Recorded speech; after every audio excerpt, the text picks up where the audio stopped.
14 start करते हैं जी कैफ 1 का। ये ईयर एंड रिवैल्यूएशन वाला सवाल जो आपके सामने है, जिसमें मैंने इस जुलाई को कहा था कि आप जनवरी कर लें फिलहाल, ठीक है। इसको जुलाई करने में भी कोई मसला नहीं होना, किसी वक्त मैंने कहा था टेस्ट कर लेंगे, किसी टेस्ट वगैरह में कॉन्सेप्ट जो है वो देख लेंगे, ठीक है। फिलहाल सादा रखा क्योंकि पहली बार हम ईयर एंड रिवैल्यूएशन कर रहे थे। अगर मैं इसमें उलझा देता ना आपको, तो जो कल आपको बहुत से भी ज़्यादा आसान काम लगा जो आपने खुद ही किया, आप परेशान, आप कहते पता नहीं कोई नई चीज़ आ गई, हालांकि नई चीज़ ही होनी थी, ठीक है ना।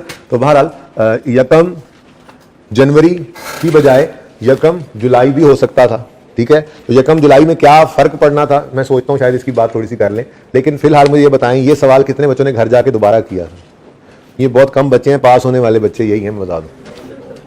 बाकी इसमें शामिल होना चाहते हैं तो भाई ये याद रखिए, क्लास वर्क वाला सवाल सबसे अहम होता है, ठीक है। और मैंने कहा भी था ये सवाल आप एक बार तो कम से कम दोबारा कर ही लें, क्योंकि छोटे छोटे 2 सवाल 3 उसके अलावा थे। आपने कहा लो जी मौजा लग गई, 5 मिनट का होमवर्क है, आज वेब स्किल करेंगे। वेब स्किल नहीं करनी थी, मैंने कहा भी था आपको कि आपने ये सवाल जो है, क्योंकि ये ईयर एंड रिवैल्यूएशन का एक अच्छा सवाल था और ये पहली बार आया था, और उसके बाद अब इतनी डिटेल से ईयर एंड रिवैल्यूएशन का सवाल नहीं आना। अब ऐसे ही होगा जैसे टेस्ट में ईयर एंड पे रिवैल्यूएशन पड़ी हुई थी, ऐसे ही किसी सवाल के अंदर ईयर एंड पे रिवैल्यूएशन आ जाएगी, किसी सवाल में स्टार्ट पे। तो एक कॉम्प्रिहेंसिव सवाल, क्योंकि रिवैल्यूएशन हम सीख चुके हैं, वो सीखने का प्रोसेस था। ईयर स्टार्ट पे रिवैल्यूएशन रख के हम चलते गए, हम सिचुएशंस डिफरेंट टेस्ट करते गए। अब रिवैल्यूएशन सीख चुके थे, अब उसको ईयर एंड पे लाना है, इसको मिड पे लाना है, इसको कहीं भी लाना है, वो अब हमने कोई 10-10 दिन नहीं लगाने उसके ऊपर। हम अगर स्टार्ट शुरू जब रिवैल्यूएशन कर रहे थे तो उसमें ईयर एंड रिवैल्यूएशन शुरू करते, तो ईयर एंड रिवैल्यूएशन के ऊपर हम 5-6 दिन लगाते, और फिर start of the year revaluation 1 दिन में ऐसे कर लेते। एक तरह से शुरू करना होता है ना। तो ये सवाल जिन्होंने नहीं किया, वो चाहते हैं कि पास होने वालों में वो भी शामिल हो जाएं, तो वो आज जाके लाजमी कर लीजिएगा इसको, ठीक है। इसको छोड़ना नहीं है, ओके, सही है। अच्छा, अब वो सवाल आपने जो करना है, वो सवाल तो आपने करना है, बल्कि यूं कर ले, सभी कर लें सवाल, ठीक है। आपका होमवर्क ये भाई नोट कर लेना, ठीक है भाई। होमवर्क में लिखना शुरू कर रहा हूँ यहाँ पे, ठीक है ना। आपका जो होमवर्क होगा उसमें सबसे पहले क्या होगा, आपका ये वाला क्वेश्चन है, ठीक है। Lecture number 13 class work question 1, ठीक है। लेकिन उसमें डेट ऑफ परचेज आपने लेनी है यकम जुलाई 2012, ठीक है ना। ये चेंज हो गई। अब इसमें करना क्या है वो सुन लें। ये थोड़ा 0.5 जो है ना, ये परेशान करता है बंदे को, ठीक है। तो सुन ले ध्यान से। यकम जुलाई 2012 को 360 की ये बिल्डिंग एक्वायर की है एसकेएल में, ठीक है। करें शुरू, यहां पे कर लेता हूं वर्किंग। क्या डेट, पर्टिकुलर्स या description, asset, revaluation, surplus, profit and loss. यकम जुलाई 2012 कॉस्ट 360, 13 में जाके रिवैल्यू होना है, और वो भी ईयर एंड पे, ठीक है। तो फिलहाल तो चलते हैं 31 दिसंबर 12, ये मैं सिर्फ पहली रिवैल्यूएशन तक आऊंगा, ठीक है ना। आगे फिर आप उसको मैनेज करना खुद ही, ओके। और मुझसे सोल्यूशन ना मांगते रहना, आप कोई खुद भी कॉन्फिडेंस लाएं अपने अंदर। सवाल सारा कराया हुआ है, बस एक डेट बदली है, पहले दिन को वैसे ही करवा रहा हूँ आपके साथ, ठीक है। वैसे मेरे टीए बना देंगे सोल्यूशन इंशाल्लाह, मुझे बना देंगे ना भाई। ये देख लें, इसको कंप्लीट करना है आपने सवाल के सोल्यूशन को। अच्छा जी,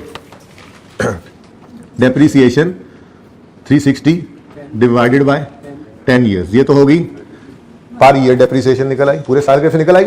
अब ये एसेट 6 महीने इस्तेमाल हुआ है, तो इंटू 6/12 क्या आ गया, 18 की डेप्रीसिएशन आ गई। 342 इज द बुक वैल्यू। कल सिर्फ इसलिए इसको नहीं चढ़ा था कि ईयर एंड रिवैल्यूएशन समझ लें, वो आसान काम था ना। ईयर एंड रिवैल्यूएशन को तो कोई नई चीज नहीं थी, आपने खुद ही किया सारा। बोलो, खुद ही किया था ना सवाल, मैं तो बाद में आप कर लेते थे। मैं बस पहले एक आधी गलती आपसे तेजी में हुई, फिर आप फिटक गए, नहीं इतना भी इजी काम नहीं, ध्यान से देखें। उसके बाद आपने कोई गलती नहीं की, ठीक है। तो पहले आप करते रहे, फिर मैं आपको सॉल्व करके बताता रहा। अब ईयर एंड रिवैल्यूएशन सीख ली, तो उसके बाद मैं ये कह रहा हूं कि अगर इस तरह का कोई सवाल आ जाए जो कि अभी तक हमने किया ही नहीं था, तो थोड़ा सा मसला होता है, लेकिन काबू रखना है उसको, उससे परेशान नहीं होना उससे, ठीक है ना।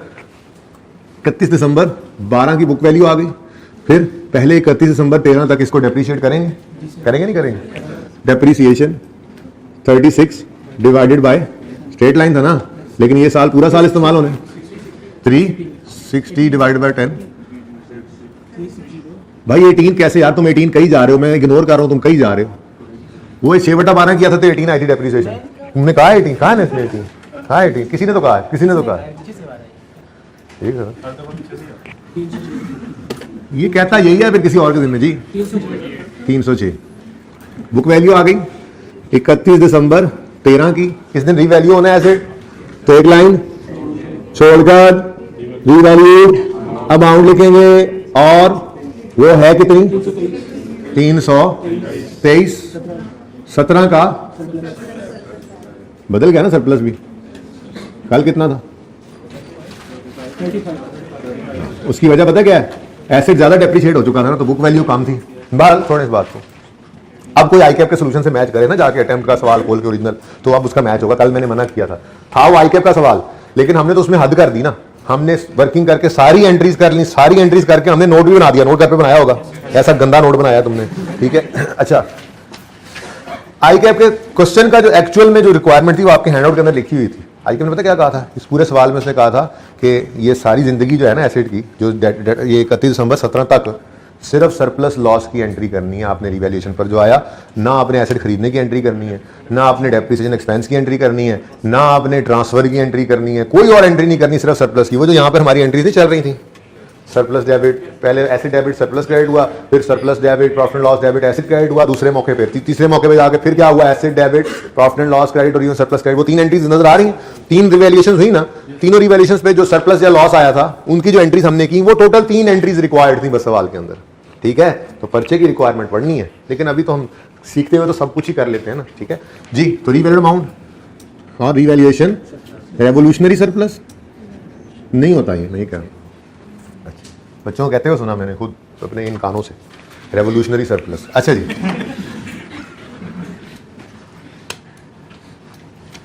यहां तक को मसला 13 वाले साल में डेप्रिशिएट दोबारा नहीं करना, कल ये बात हो गई थी, ठीक है। अच्छा, फिर 31 दिसंबर 2014 आया, डेप्रिसिएशन करनी थी 323 को हमने करना है डिवाइड रिमेनिंग लाइफ पर, और रिमेनिंग लाइफ मैंने कहा था किस दिन निकालेंगे, डेट बोल के तो देखो तुम 31 दिसंबर 13 बोलो, मैं तुम्हारे कान के नीचे एक दूं।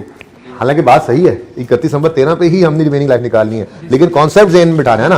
तो याद रखने के लिए क्या बात हमेशा बोला करेंगे, हम रीवैल्यूएशन के दिन खड़े होकर रिमेनिंग लाइफ निकालेंगे, और रीवैल्यूएशन का दिन इस वक्त कौन सा है, 31 दिसंबर 13।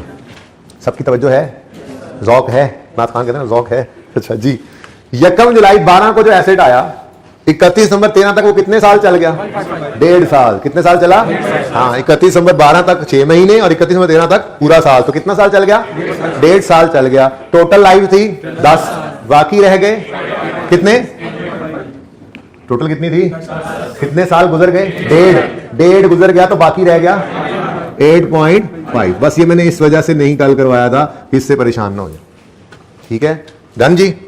और अगला काम, वो सरप्लस तो ऐसा, इसका ये बफलो है, ये इसका बच्चा है बॉय, ओके, जिसको आप क्या कहते हैं, बफलो के सन को क्या कहते हैं, अच्छा ओ बच्चा नहीं कहते, वो काओ के सन को कहते हैं। क्या हो गया यार आप लोगों को, कैसे लोग हैं आप, सॉरी जी सॉरी, ये भी रिकॉर्डिंग में तो नहीं आ गया होगा। अच्छा नहीं वो नहीं, मेरे बच्चे अच्छे हैं, ठीक है, तो ऐसा काम नहीं करते। ये ना बीच में से कटवाना है, लिख लो। अच्छा जी, जी बेटा ये सही है, रिमेनिंग लाइफ, ठीक है। तो कितना 38 और 285 50 सही है। अच्छा, अब एक चीज थोड़ी सी शायद कंफ्यूज कर रही हो, ये कंफ्यूज तो नहीं कर रहा, ये स्टिल 8.5 से डिवाइड करने का मतलब भी स्टिल ये ईयरली डेप्रिसिएशन है, इसकी पर ईयर डेप्रिसिएशन आई है, इससे परेशान तो नहीं हो रहे, 2.5 आ रहा है कुछ ऐसा। देखो एक छोटी सी एग्जांपल, हमने एक एसेट खरीदा इस दिन, 500 की कॉस्ट है उसकी, और उसकी लाइफ है 2.5 साल। डेप्रिसिएशन निकालनी है तो 500 डिवाइड बाय 2.5 ही करोगे ना, क्या आंसर आता है, 200 बोलो, 200 इस साल में यूज हुआ, 200 इस साल में यूज होकर डेप्रिशिएट हुआ, और आखिरी साल में क्योंकि 6 महीने बाद खत्म हो जाना उसने, तो इधर तो 2.5 से भी डिवाइड करें तो डेप्रिसिएशन पर ईयर ही निकलती है। ये 2.5 साल की डेप्रिसिएशन, 2.5 साल लाइफ है ना, तो 2.5 साल से जब डिवाइड कर देंगे तो 2.5 सालों की पर ईयर डेप्रिसिएशन निकलेगी। तो इससे परेशान नहीं, कुछ बच्चे बैठे होंगे परेशान, उन्होंने डर से पूछा नहीं, ये सवाल इंट्रो की बेसिक सी बात थी ना, उन्होंने पूछा नहीं ये, लेकिन बैठे थे कुछ परेशान कि ये 8.5 से डिवाइड कर रहे हैं, तो फिर कुछ बट्टा ना लगाए, ये कुछ 8.5 साल की नहीं भाई, 8.5 साल उसकी लाइफ है।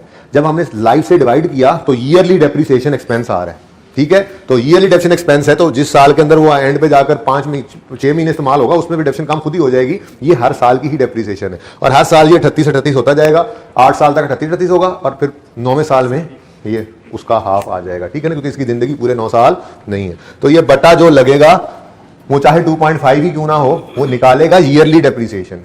ये बात समझ आई है? इसको अभी भी समझ नहीं आई? डर गए है ना जी। अच्छा जी, उसके बाद अब कहानी क्लियर है? बोलो। आप 31 दिसंबर 15 पे आओगे, फिर 31 दिसंबर 15 पे आकर ये एसेट फिर रिवैल्यू हो रहा होगा, फिर 31 दिसंबर 16 पे जब डेफिनेशन की जरूरत पड़ेगी तो 31 दिसंबर 15 पे खड़े होकर आप रिमेनिंग लाइफ निकालने लगोगे। तो आप कहोगे जी 1 जुलाई 12 से 31 दिसंबर 15 तक, 12 का हाफ 13, 14, 15, 3.5 साल एसेट की लाइफ गुजर चुकी है। टोटल थी 10 साल, 3.5 गुजर गई तो बाकी 6.5 बच गई, तो रिमेनिंग लाइफ होगी 6.5। तो 6.5 से डिवाइड कर दोगे, ठीक है। 6.5 से डिवाइड करके परेशान नहीं होना, उससे ईयरली डेप्रिसिएशन ही निकलेगी। Okay clear? को मसला? तुम छुट्टियों में थे ना? तुमने कल छुट्टी की है ना? ये कल आया था? कोई गवाही दे दे इसकी, कोई गवाही दे दे। खाजे द गवाह डू। ओके क्लियर है? ये होमवर्क करोगे, एक तो थोड़ा सा चेंज हो जाएगा सवाल, ठीक है। वही सवाल दोबारा करने में तो आपको वो मजा नहीं आना था, ठीक है। अब आपको मजा आएगा सवाल करते हुए। तो हमने होमवर्क 1 में क्या करना है, जो सवाल में ओरिजिनल डेट थी, ठीक है, 1 जुलाई date of acquisition, date of purchase, ठीक है, वो रख के आपने पूरी वर्किंग करनी है, फिर सारी जर्नल एंट्रीज करनी है और फिर आपने जोश में आके ना नोट भी बना देना, ठीक है। सब नोट बनता ही नहीं है भाई साहब, ये एक एसिड के मल्टीपल ईयर्स हैं, तो मल्टीपल ईयर्स एक एसिड के ये सवाल नॉर्मली नहीं आता। मैंने आपको बताया था सवाल वही होता है जो हमने टेस्ट के अंदर किया, या जैसे फैम वाला सवाल किया, या जैसे और कई सवाल अभी हमने करने हैं, ठीक है। आइए 16 को मैं रोक भी दूंगा ना, तो क्यों रोकूंगा? कोई ऐसा सवाल पास पेपर का होगा जिसमें आई 36 के साथ मिक्स हुआ है पीपी का नोट, तो आइए 36 पढ़ने लग जाएंगे। जब वो कंप्लीट हो जाएगा पढ़ लेंगे तो फिर नोट एक और बना देंगे, फिर बोरिंग कॉस्ट पढ़ेंगे, जब वो पढ़ लेंगे समझ आ जाएगा, फिर एक और नोट का सवाल वो कर लेंगे जिसमें बोरिंग कॉस्ट मिक्स हुआ पड़ा है। तो ये इसीलिए ये एज अ बंच मैंने आपसे अर्ज किया कि मैं आपको पढ़ाऊंगा ये सारे टॉपिक्स, क्योंकि ये इकट्ठे टेस्ट भी हुआ करते हैं, ठीक है ना। तो पेपर में टेस्ट में नोट नहीं बन रहा था तुमसे, इस क्वेश्चन में नोट, इस क्वेश्चन में सिर्फ नोट की मेन बॉडी बनानी थी, ठीक है। ओके अच्छा जी, ये कर लेंगे जी अब इंशाल्लाह। ओके डिस्पोजल की बात कल हमने शुरू कर ली थी, ठीक है, और मैंने आपसे ये अर्ज किया था कि उधर जाके लिख लेते हैं।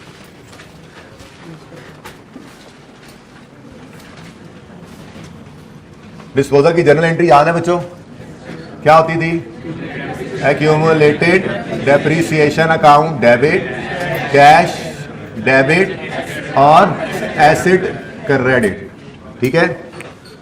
एसिड को क्रेडिट किया करते थे हम कॉस्ट ऑफ एसिड से, ठीक है। एक्यूमुलेटेड डेप्रिसिएशन अकाउंट में डेबिट होती थी डेट ऑफ परचेज से डेट ऑफ सेल तक की एक्यूमुलेटेड, ये हमारी जनाब होती थी जर्नल एंट्री डिस्पोजल की, ठीक है जी। गेन लॉस निकल आया करता था, कोई मसला? ये बात समझ में आती है? ये तो बात थी हमारी उस एसिड की जो कॉस्ट मॉडल में पड़ा होता था। सबको ये नजर आ रही है? एंट्री लिखा हुआ नजर आ रहा है सबको? ओके अब उधर मेरे पीछे मैं मार्कर लेने जा रहा हूं,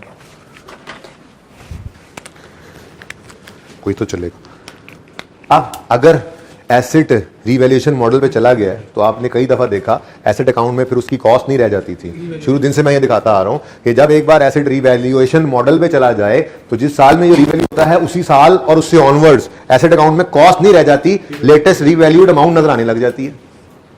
अब जब आपने एसेट को डिस्पोज करना है तो डिस्पोजल के वक्त एसेट अकाउंट में कॉस्ट तो पड़ी नहीं है कि उसको क्रेडिट करो, एसेट अकाउंट में पड़ा ही क्या है। तो फिर हम क्या किया करेंगे, एसेट अकाउंट में से क्रेडिट किया करेंगे एसेट की लेटेस्ट रीवैल्यूड अमाउंट। लेटेस्ट कल लिख के भेजा था, वैसे ये लिखवा के भेजा था, बहरहाल लेटेस्ट रीवैल्यूड अमाउंट हम क्रेडिट करेंगे, क्योंकि एसेट अकाउंट में तो वही निकलेगा ना जो पड़ा हुआ है।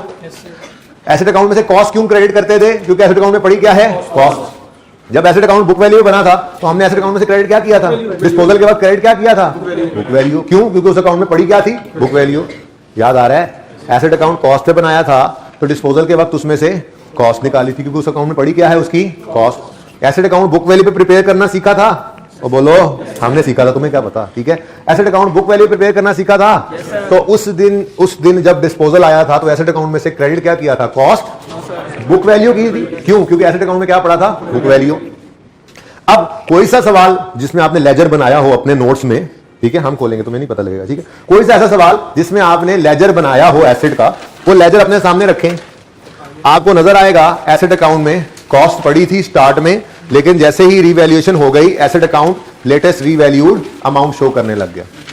कोई ऐसा सवाल जिसमें आपने शुरू में लेजर बनाया हो, ठीक है। अब अगर रीवैल्यूड एसेट डिस्पोज हुआ है तो एसेट अकाउंट में से ना तो कॉस्ट निकल, छोड़ो यार, छोड़ो मत, छोड़ो वापस आ जाओ, आपको पता है जी। अगर रीवैल्यूड एसेट डिस्पोज हो रहा है तो एसेट अकाउंट में ना तो उसकी कॉस्ट पड़ी है कि हम वो क्रेडिट करें, ना ही उसकी बुक वैल्यू पड़ी है कि वो क्रेडिट करें, बल्कि उसकी लेटेस्ट रीवैल्यूड अमाउंट पड़ी है। तो डिस्पोजल के वक्त एसेट अकाउंट में से फिर हम निकालेंगे भी क्या? Latest revalued amount. ठीक है भाई। अगली बात, जब एसेट एक बार रीवैल्यू हो गया है तो हमें पता है रीवैल्यूएशन के दिन जितनी डेप्रिसिएशन पड़ी होती है एक्यूमुलेटेड डेप्रिसिएशन अकाउंट के अंदर, वो सारी की सारी ट्रांसफर कर दी जाती है एसेट अकाउंट में। ऐसे ही करते हैं, ऐसे ही करते हैं। तो अगर एसेट जिंदगी में कभी भी रीवैल्यू हुआ है तो उसके एक्यूमुलेटेड डेप्रिसिएशन अकाउंट के अंदर डेट ऑफ परचेज से डेट ऑफ सेल तक की डेप्रिसिएशन नहीं होगी, बल्कि डेट ऑफ लास्ट रीवैल्यूएशन या डेट ऑफ लेटेस्ट रीवैल्यूएशन से डेट ऑफ सेल तक की डेप्रिसिएशन होगी। तो डेट ऑफ लास्ट या लेटेस्ट रीवैल्यूएशन से डेट ऑफ सेल तक की डेप्रिसिएशन पड़ी। क्यों? क्योंकि जिस दिन ये रीवैल्यूएशन हुई होनी है आखिरी, उस दिन तक की डेप्रिसिएशन तो सारी ट्रांसफर हो गई होगी, तो फिर एसेट अकाउंट एक्यूमुलेशन अकाउंट के अंदर उससे ऑनवर्ड्स की डेप्रिसिएशन ही पड़ी होगी ना। तो ये फर्क था। एसेट अकाउंट अगर डिस्पोज होता है रीवैल्यूड एसेट तो उसकी एंट्री में, और जो पहले हम करते थे उसकी एंट्री। अगर रीवैल्यूड एसेट डिस्पोज होगा तो एसेट अकाउंट में से कॉस्ट की बजाय लेटेस्ट रीवैल्यूड अमाउंट क्रेडिट करेंगे, और एक्यूमुलेशन अकाउंट में से डेट ऑफ लेटेस्ट रीवैल्यूएशन से डेट ऑफ सेल तक की डेप्रिसिएशन डेबिट करेंगे। बाकी सब ऐसे ही है, कैश डेबिट करेंगे और गेन लॉस बैलेंसिंग होगा। ठीक है, उधर भाई, उधर डस्टर लेने आए।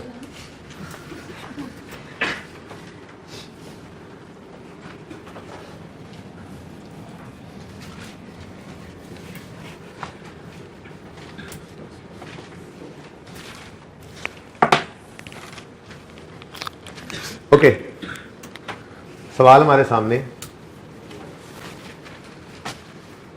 वर्किंग में जरा बना लूं पहले।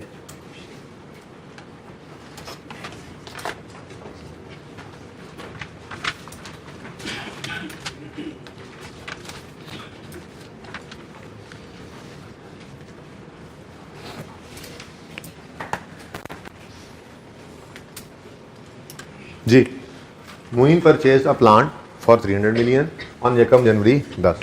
Plant has an estimated useful life of 10 years and no residual value. ठीक है, यकम जनवरी 2010 पे मोइन ने ये प्लांट खरीदा है 300 मिलियन का। यूजफुल लाइफ इसकी कितनी है? 10 साल। तो 31 दिसंबर 2010 पर ये डेप्रीशिएट होगा 300 डिवाइडेड बाय 10, 30 की डेप्रीसिएशन आएगी और 270 की बुक वैल्यू आएगी। ठीक है जी। ओके, बुक वैल्यू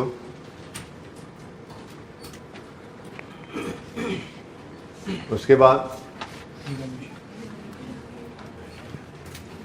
रीवैल्यूएशन की डेट आ रही है आगे। यकम जनवरी 11 को एसेट रीवैल्यू होके 500 पे पहुंच गया, तो यकम जनवरी 11 पर एक लाइन खाली छोड़कर रीवैल्यू, यही करते हैं ना, रीवैल्यूड अमाउंट लिख लेंगे। रीवैल्यूड अमाउंट है जी 500, 230 का हमें आ गया रीवैल्यूएशन सरप्लस।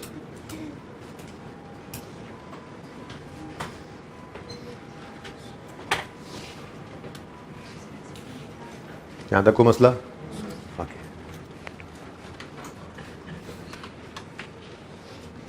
उसके बाद जी क्या हुआ?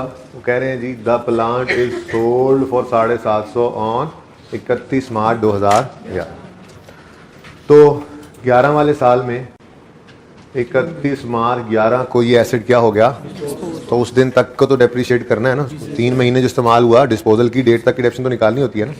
तो डेप्रीसिएशन 500 बटा रिमेनिंग लाइफ किस दिन खड़े होकर निकालनी है, यकम जनवरी 11 पे यानी रीवैल्यूएशन की।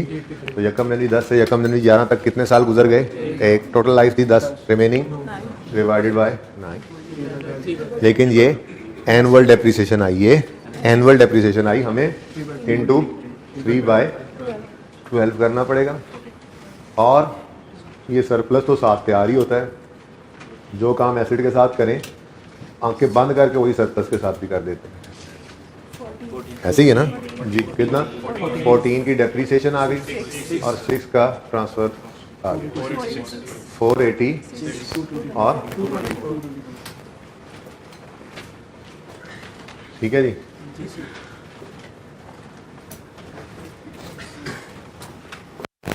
अब ये एसिड की क्या आ गई हमारे पास, बुक वैल्यू। ये क्या है, यहाँ से तो कम्युनिकेशन नहीं निकल सकेगी, बात समझ रहे हो ना। इसीलिए आपके लिए वो डेट लिखी, इस वर्किंग से काम नहीं चलाना आपने। एसिड चूंकि रीवैल्यू हो गया है, ठीक है। तो पहली बात एसिड अकाउंट में पड़ी क्या चीज़ होगी, चेक कर लें। ऐसे जल्दी से अकाउंट बना लेते हैं, जल्दी से एसिड का नाम लिखा हो, चलो। यकम जनवरी 10 पे एसिड डेबिट कैश क्रेडिट 300 से हुआ था, ठीक है। 31 दिसंबर 10 पे यही कैरी डाउन में पड़ा था, ऐसा ही है। यकम जनवरी 11 आया, ब्रॉड डाउन 300 था, ठीक है। उसके बाद इसी दिन क्या हो रहा है, एसिड रीवैल्यू हो रहा है। तो ये एक साल ही गुजरा था, 30 की डेप्रिसिएशन को ट्रांसफर करेंगे, डायरेक्ट कर रहा हूँ मैं, ठीक है। तो accumulated depreciation debit acid credit 30 से, और फिर इस दिन आ गया था 230 रुपये का सरप्लस, उसकी एंट्री बनी एसिड डेबिट रीवैल्यूएशन, वो अकाउंट भी मैं नहीं बना रहा, ठीक है। और बस फिर डेप्रिसिएशन वगैरह है। तो यकम जनवरी 11 अज्यूम करो कि नहीं बिका एसिड, तो या 31 मार्च 11 पे ले आओ इस एसिड को, क्लोजिंग बैलेंस निकालो। तो क्लोजिंग बैलेंस क्या आ रहा है, क्यों, क्योंकि एसिड रीवैल्यू होने के बाद ये 300 क्या था, कॉस्ट। अब ये क्या शो कर रहा है, ठीक है। तो अगर आपने इस एसिड को डिस्पोज करना है तो फिर एसिड अकाउंट से क्रेडिट करके डिस्पोजल को जो फिगर डेबिट होनी है वो 300 नहीं हो सकती, क्योंकि 300 लिखोगे तो यहाँ बैलेंस आ जाएगा। पढ़ाई क्या है 500, ये क्लोजिंग नहीं है, ये क्या हो गया, बात समझे हो, समझ के बाद। तो स्टेप 1 डिस्पोजल का, we will credit the asset account with, हाँ कॉस्ट से आज नहीं कर सकते क्योंकि एसिड क्या हो गया, रीवैल्यू। तो फिर आज हम कहेंगे we will credit the asset account with latest revalued amount. सवाल में एक ही है तो फिर कोई नहीं, रीवैल्यूड अमाउंट 500 ही क्रेडिट कर देंगे, ठीक है। कितनी क्रेडिट कर देंगे जी, 500। स्टेप 2 एक्यूमुलेटेड डेप्रिसिएशन अकाउंट को डेबिट करेंगे, accumulated depreciation of disposal from date of purchase till date of sale. पहले यही कहते थे ना, जब बचपन पढ़ा था, we will debit the accumulated depreciation account. वो पहला हफ्ता जो रिवीजन की वो फजूल थोड़ा ही थी, देख लो, अभी तक तो उसी में ही बसे हुए हैं, ठीक है। जिन्होंने उसको सीरियस नहीं लिया था वो अब बैठे होंगे। Anyways step 2 we will debit the accumulated depreciation account with accumulated depreciation of disposal, पुरानी बात, from date of purchase till date of, यानी अगर ये एसिड रीवैल्यूड ना होता तो आज डिस्पोज होने पर हम यकम जनवरी 10 से 31 मार्च 11 तक 1 साल 3 महीने की डेप्रिसिएशन को डेबिट करते। लेकिन चूंकि ये एसिड यकम जनवरी 11 को रीवैल्यू हुआ और यकम जनवरी 11 तक की डेप्रिसिएशन को ट्रांसफर कर दिया जाता है, एलिमिनेट कर दिया जाता है, खत्म कर दिया जाता है। तो इसका मतलब अब एक्यूमुलेटेड डेप्रिसिएशन अकाउंट के अंदर डेप्रिसिएशन पड़ी ही किस दिन से किस दिन तक की होगी, यकम जनवरी 11 डेट ऑफ लास्ट रीवैल्यूएशन से 31 मार्च 11 डेट ऑफ सेल तक की डेप्रिसिएशन पड़ी होगी। और वो कितना है जी, वो 14, सिर्फ है ही क्या 14, ये 14 की समझ आ रही है। तो डेट ऑफ लास्ट रीवैल्यूएशन है यकम जनवरी 11 और डेट ऑफ सेल है 31 मार्च 11। तो फिर इस दिन तक की तो डेप्रिसिएशन ट्रांसफर हो जाती है, एलिमिनेट हो जाती है। तो इस वक्त एक्यूमुलेटेड डेप्रिसिएशन अकाउंट के अंदर कितनी डेप्रिसिएशन पड़ी होगी, कि कितनी 14 की डेप्रिसिएशन होगी। तो वो 14 लेजर बना दूं, डेप्रिसिएशन का भी लेजर बनाऊं, समझ आ रही है बात, ठीक है। नहीं लेकिन मैं तो बनाऊंगा, पहला सवाल है ना जी, कोई नहीं, समझ आ जाए अच्छी तरह से बात। आगे सवाल मुश्किल हो जाए तो फिर ये चीजें जरा पक्की हो जाए जी। 31 दिसंबर 10 पर depreciation expense debit accumulated depreciation credit हुआ था 30 से, ठीक है। और यही क्लोजिंग बन गया था 31 दिसंबर 10 का, ठीक है। यकम जनवरी 11 पर ये ओपनिंग आ रहा था 30 और इसी दिन ये ट्रांसफर हो गया था 30 एसेट में। तो ये अकाउंट अब जीरो शो कर रहा है। फिर 31 मार्च 11 तक की डेप्रिसिएशन की एंट्री हुई, depreciation expense debit accumulated depreciation credit. अब एसेट अकाउंट एक्यूमुलेटेड अकाउंट के अंदर पड़ा ही क्या है, सिर्फ 14 रुपए की डेप्शन, ये 30 तो क्या हो गई थी, तो रीवैल्यूएशन के दिन तक की डेप्शन तो सारी एलिमिनेट हो जाती है। तो अगर ऐसे रीवैल्यू हुआ है तो एक्यूमुलेशन अकाउंट के अंदर डेट ऑफ, ये 2 साल बाद भी दिख सकता था, ये 3 साल बाद भी दिख सकता था। डेप्रिसिएशन कहां से कहां तक की पड़ी होगी, ऊपर वाली तो सारी एलिमिनेट हो गई, डेट ऑफ लेटेस्ट रीवैल्यूएशन से ऑनवर्ड्स वाली, ठीक है। तो ये 14 की डेप्रिसिएशन, डिस्पोजल, क्लोजिंग नहीं डिस्पोजल, ठीक है ना। क्लोजिंग तो 0 होगा क्योंकि ये एसेट बचना नहीं है, ठीक है। ये डिस्पोजल में चला गया, क्लोजिंग तो इधर भी 0 होगा, मैंने क्लोजिंग लिख के काट के इसको डिस्पोजल लिख दिया, ठीक है ना। तो स्टेप 1, एसेट अकाउंट को क्रेडिट कर दो लेटेस्ट रीवैल्यूड अमाउंट से। स्टेप 2, एक्यूमुलेटेड डेप्शन अकाउंट को डेबिट कर दो डेट ऑफ लेटेस्ट रीवैल्यूएशन से डेट ऑफ सेल तक की एक्यूमुलेटेड डेप्रिसिएशन से, यानी 14 से, ठीक है जी। और step 3, we will record cash, the plant is sold for. अच्छा, अब सवाल स्पेसिफिक हो गया तो यहाँ प्लांट लिख लेना चाहिए, लेकिन चलो अब पहले लिखा हुआ है, ठीक है जी। कितना कैश आया, 750, तो 264 का, वाह वाह, गेन भी आता है भाई, प्रॉफिट एंड लॉस अकाउंट में बैलेंस। ये क्या आ गया जी हमारे पास, गेन। यहां तक को मसला। अच्छा, अब जरा डीप डाउन जाके ये बात सोचनी है, समझनी है जो मैं करने लगा। एसेट अकाउंट कितने से क्रेडिट हुआ, 500 से, और एक्यूमुलेटेड डेप्रिसिएशन अकाउंट कितने से डेबिट हुआ। वर्किंग में एसेट कॉस्ट पे नहीं पड़ा बल्कि किस पे पड़ा होता है, नहीं क्या, ये क्या शो कर रही थी, वर्किंग हमारी बुक वैल्यू शो कर रही होती है, ठीक है ना।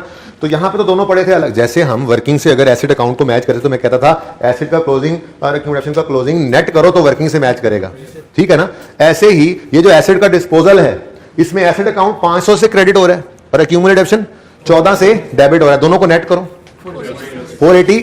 अगर वर्किंग में इसको डिस्पोजल को शो करना है तो मुझे 486 नेगेटिव लिखना पड़ेगा। अब ये 486 का मतलब क्या है, डिस्पोजल हो गया। क्या हुआ है जी, डिस्पोजल हो गया, और यहां पे एसेट अकाउंट में कुछ नहीं बचा। आप कहोगे जी मुझे 486 दिखाएं, तो फिर मैं आपको कहूंगा आपको नेट करना पड़ेगा, क्योंकि एसेट अकाउंट अलग, एक्यूमुलेशन अकाउंट अलग है ना। तो एसेट 500 से क्रेडिट होना और एक्यूमुलेशन का 14 से डेबिट होना, इनको नेट करो तो नेट में कह सकते हैं कि एसेट 486 से क्रेडिट हुआ है, ठीक है ना।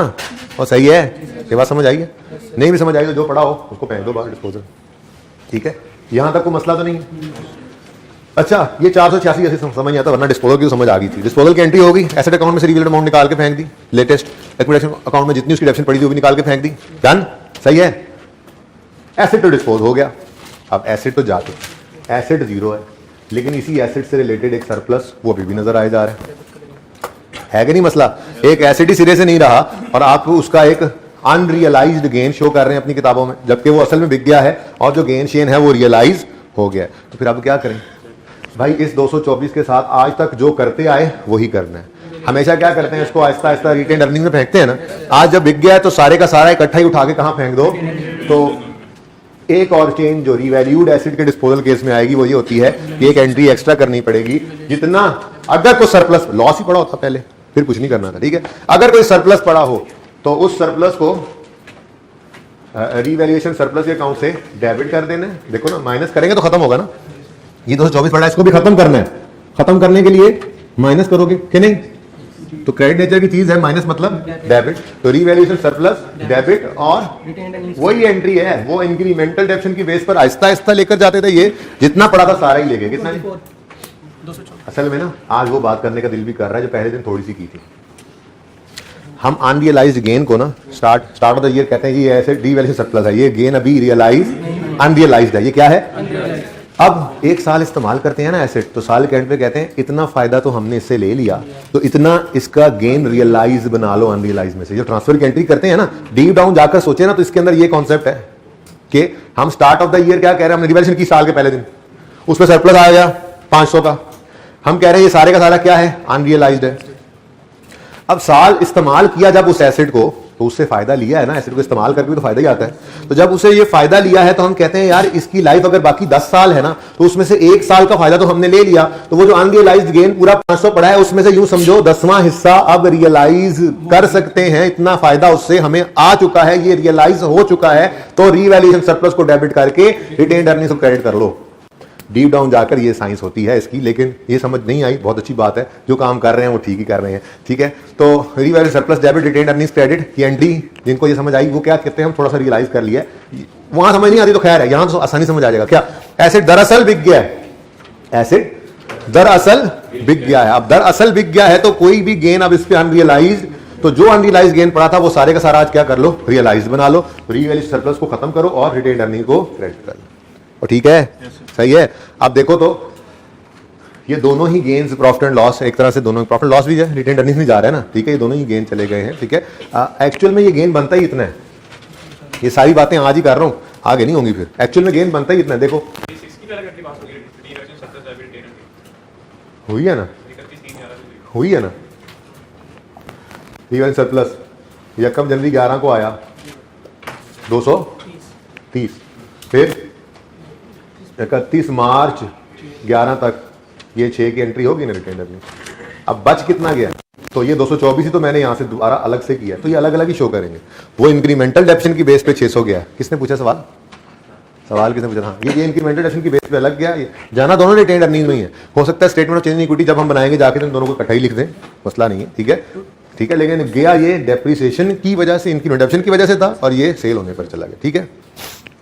अच्छा कहां थे हम, बड़ी बड़ी अहम बात करने लगा था, याद है वो कॉस्ट मॉडल यूज किया था हमने, वो उस दिन प्रूव करने के लिए कि क्यों जरूरी है वो लॉस के वक्त प्लस लिखने का, याद आ रहा है कुछ, उससे जरा चेक करते हैं एक्चुअल में गेन लॉस बनता कितना है। यकम जनवरी 10 को हमने एसेट खरीदा 300 का, 31 दिसंबर 10 तक डेप्रीशिएट किया 30 आपने, 270 आ रहा था, फिर 31 मार्च 11 तक डेप्रीशिएट करना है आपने, 300 डिवाइडेड बाय 10 इंटू 3/12 कितना बनता है, 10 नहीं 7.5 ही रखो, ठीक है।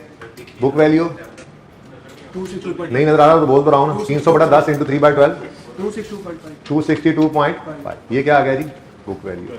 इस दिन इस एसेट का जिसकी किताबों में, हमारी किताबों में वैल्यू आ रही है 262, इसका हमें मिल गया 750, दोनों का फर्क कितना आता है, दोनों का फर्क कितना आता है 480, ये 487 क्या आ रहा है, गेन आ रहा है, देखो ना 262.5 वाली चीज का हमें मिल रहा है 750, तो गेन है कितना,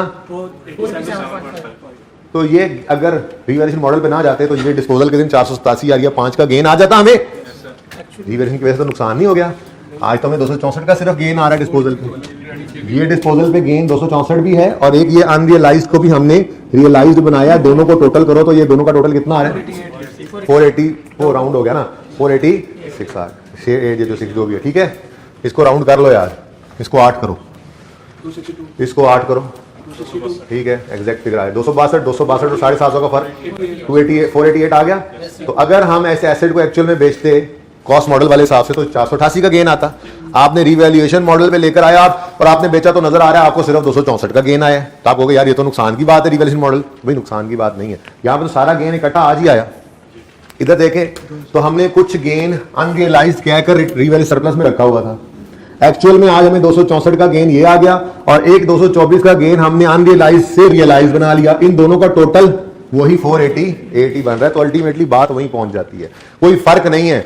मॉडल में ऑप्शन देता ही स्टैंडर्ड तब है जब इसके अंदर कोई फर्क ना है, प्रेजेंटेशन के हिसाब से फर्क था ना, हमने उसको बस जो है वो कुछ अरसे के लिए ज्यादा अमाउंट के ऊपर रखा हुआ था, शो किया हुआ था, ठीक है, दरअसल उसकी कॉस्ट डिफरेंट थी, तो एक्चुअल पे जिस दिन दिखता है ना उस दिन ये अनरियलाइज और रियलाइज का फर्क खत्म हो जाता है। एक्चुअल सेल वाले दिन यही तो समझा रहा हूं कि जो अनरियलाइज है वो भी रियलाइज हो गया है। यहां पे जाके हमने चेक किया कि एक्चुअल में अगर बेचते तो 488 का गेन आ रहा था, ठीक है, कॉस्ट मॉडल पे होता तो वही गेन ही है, समझो आया, ठीक है ना, और सही है, जो अनरियलाइज था वो भी आज रियलाइज हो गया, सारा टोटल कितना आज गेन आया वो 488 ही है। बाहर ऐसे नहीं सोचना, ये तो सिर्फ समझाने के लिए था, पर्चे के लिए सिर्फ इतनी सी बात है, साथ वाले को जगाते हुए सुना लें ये पर्चे वाली बात, हर कोई अपने साथ वाले को जगा ले ताकि वो ये बात सुन ले पर्चे के लिए कितनी बात जरूरी है, पर्चे के लिए बस इतनी सी बात जरूरी है, अगर रीवैल्यूड एसेट बिका है तो एसेट अकाउंट में से उसकी लेटेस्ट रीवैल्यूड अमाउंट क्रेडिट करेंगे, और अक्यूमुलेटेड डेप्शन अकाउंट में से डेट ऑफ लेटेस्ट रीवैल्यूएशन से डेट ऑफ सेल तक की डेप्शन डेबिट करेंगे, बाकी एंट्री सेम।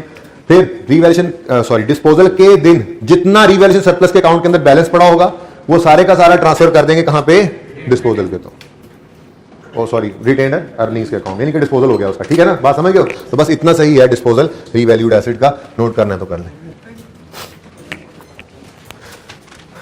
कितने बच्चों ने घर पे इसको सही कर लिया था? बस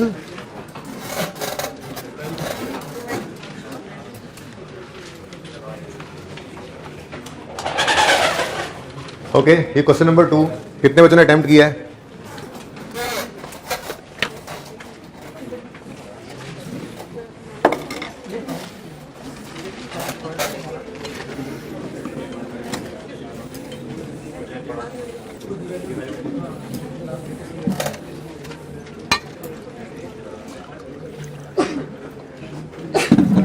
ओके जी, ये आप यहीं पे मैं सॉल्व कर रहा हूं।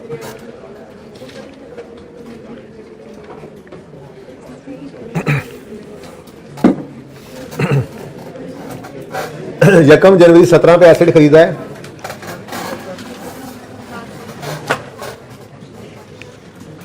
ये देखने के बाद मैं इसको उठा देता हूं जी।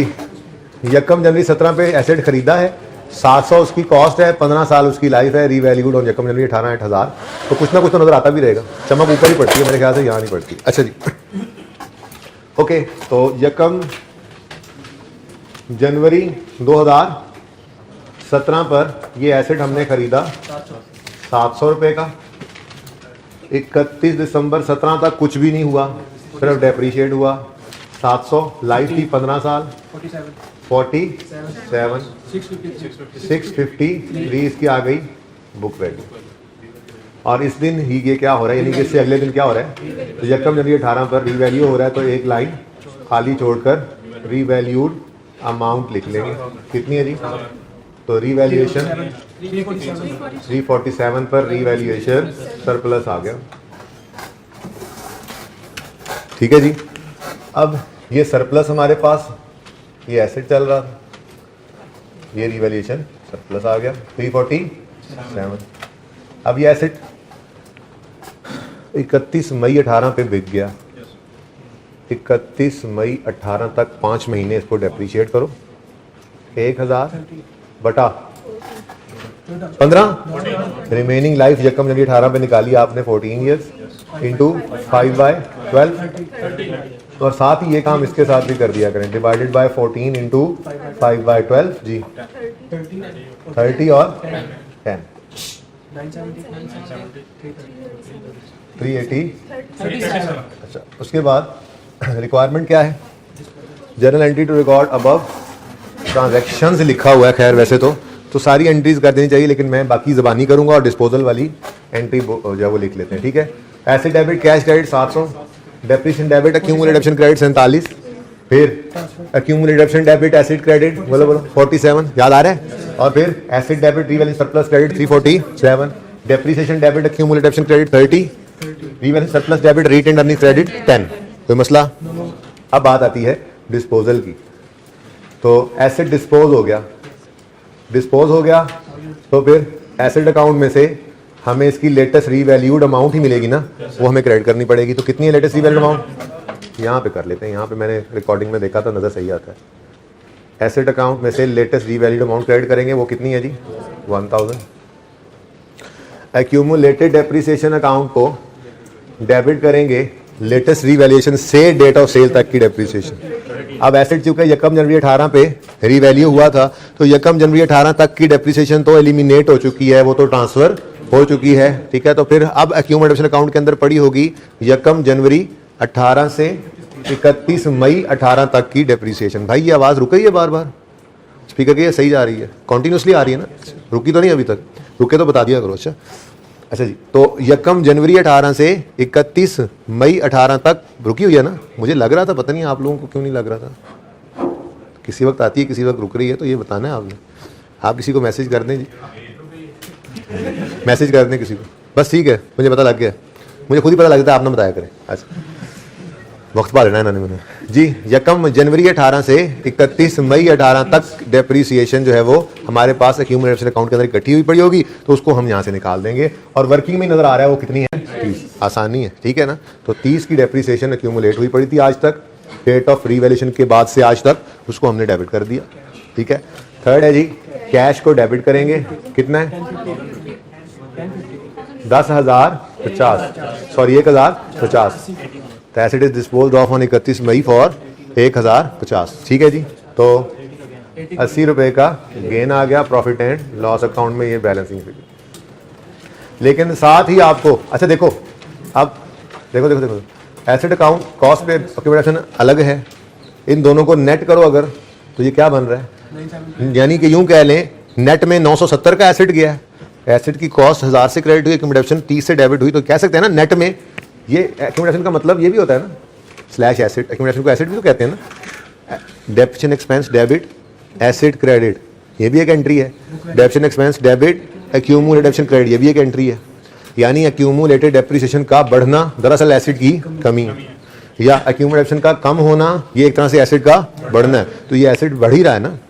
तो अगर नेट करें इन दोनों को तो कह सकते हैं एसेट 970 से क्रेडिट हुआ, 30 से डेबिट, 1000 से क्रेडिट, 30 से डेबिट, 1000 से क्रेडिट, तो नेट में एसेट 970 से मैं कह सकता हूँ क्रेडिट हुआ है, बोलो, तो 970 ही पड़ा था डिस्पोजल के वक्त, ये निकाल के बाहर फेंक दो, ठीक है, तो सही है।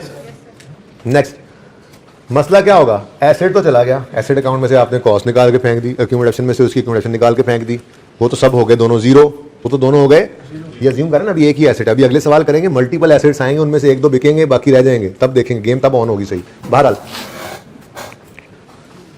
यहां पर एक ही एसेट था बिक गया, उसकी कॉस्ट यानी उसकी रिवेल्ड अमाउंट एसेट अकाउंट में से क्रेडिट हो गई, उसकी एक्यूमुलेशन अकाउंट में से डेबिट हो गई, और वो दोनों में अकाउंट से नील हो गए। लेकिन ये मुसीबत हमारा अभी भी खड़ा है, एसेट बिक गया है, 337 का सरप्लस नजर आया जा रहा है, नजर आने दें या भगा दें इसको, भगा दें इसको यहां से कर दो डेबिट, क्या कर दो डेबिट, और इसको डेबिट किया है, किसको, रीवैल्यूएशन सरप्लस को डेबिट किया है, तो क्रेडिट किसको कर दो, ठीक है 330। थर्ड क्वेश्चन मैं पढ़ लेता हूँ होमवर्क वाला, कॉस्ट ऑफ एसेट 500 है, डेट ऑफ परचेज यकम जनवरी 15 है, यूजफुल लाइफ 20 साल है, इट इज रीवैल्यूड यकम जनवरी 16 फॉर 600 रुपए, asset is disposed of on 30/9/16 for. अब कोई बच्चा ये ना कहे, खास तौर पे ऑनलाइन वाले, सर इसके क्वेश्चन का मुझे, अगर पहले वाले सवालों के अंदर भी कह रहे हैं जी होमवर्क के सोल्यूशन दे दें, हालांकि इंट्रो वाले सवाल थे, अब इस सवाल का सोल्यूशन आपको देना मेरा नहीं ख्याल जरूरी है, बिल्कुल सेम क्वेश्चन है, तो इतना को तो अपने ऊपर कॉन्फिडेंस, आपको इतना को तो होना चाहिए कि सिर्फ फिगर्स बदली हैं, डेट्स बदली हैं, और हमारा सवाल बिल्कुल वैसा है, तो फिर भी हम चेक किए बगैर तसल्ली नहीं कर सकते, तो फिर अल्लाह ही मालिक है हमारा, ठीक है, बिल्कुल इसका ये छोटा भाई है ये सवाल, ठीक है, कर लीजिएगा। क्या तो ताकि देखो, मुझे बताओ, मैं वेट करता हूँ, करो ये सवाल करो सारे भाई, ये सवाल करो, हाँ वो सवाल करो अगला।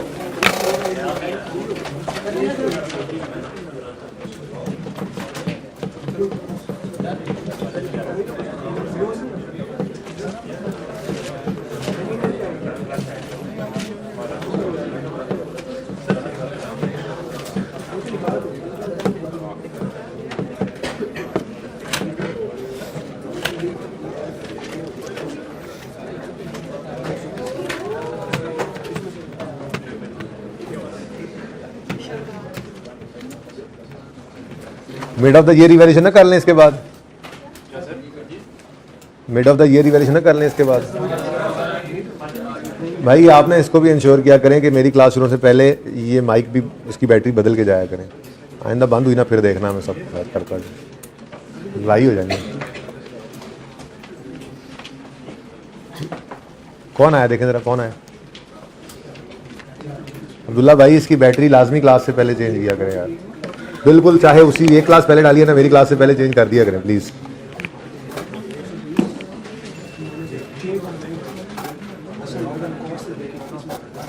अच्छा भाई जल्दी करें,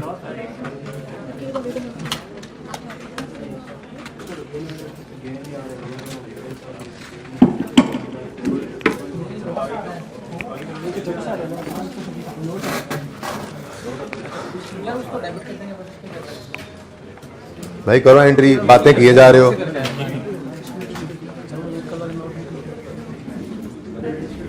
वो हाँ सवाल भी टेस्ट वाला डिस्कस लाजमी करना है अभी, बस अभी करना है।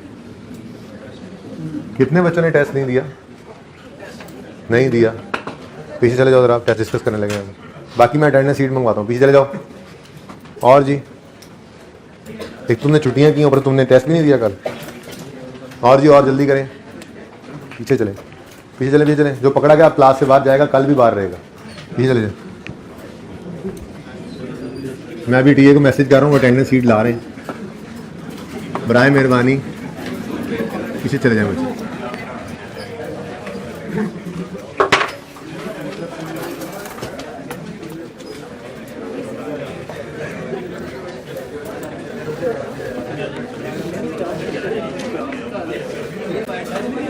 कोने पे हो जाओ, तुम कोने पे हो जाओ, कोने पे हो जाओ, तुम देख लो तो बैठो फिर। जल्दी करें। फीमेल स्टूडेंट्स में से जो नहीं टेस्ट दिया, जिन्हें दिया वो क्लास से निकल जाए बाहर, जल्दी करें।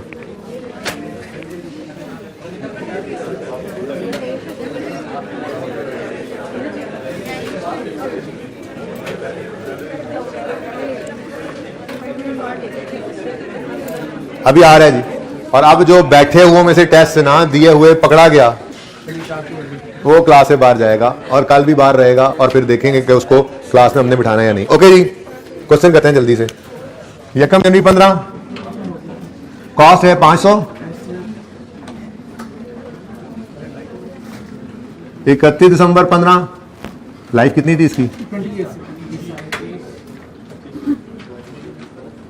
25, 475 बुक वैल्यू थी। फिर यकम जनवरी 16 पे रीवैल्यू हो रहा है, तो रीवैल्यूड अमाउंट बताओ, ये क्या है?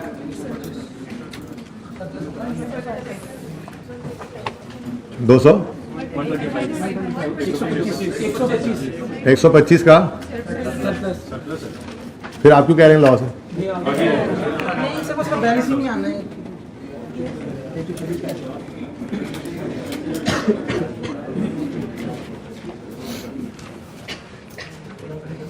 एसिड बिक गया है 16 में ही, तो 30 सितंबर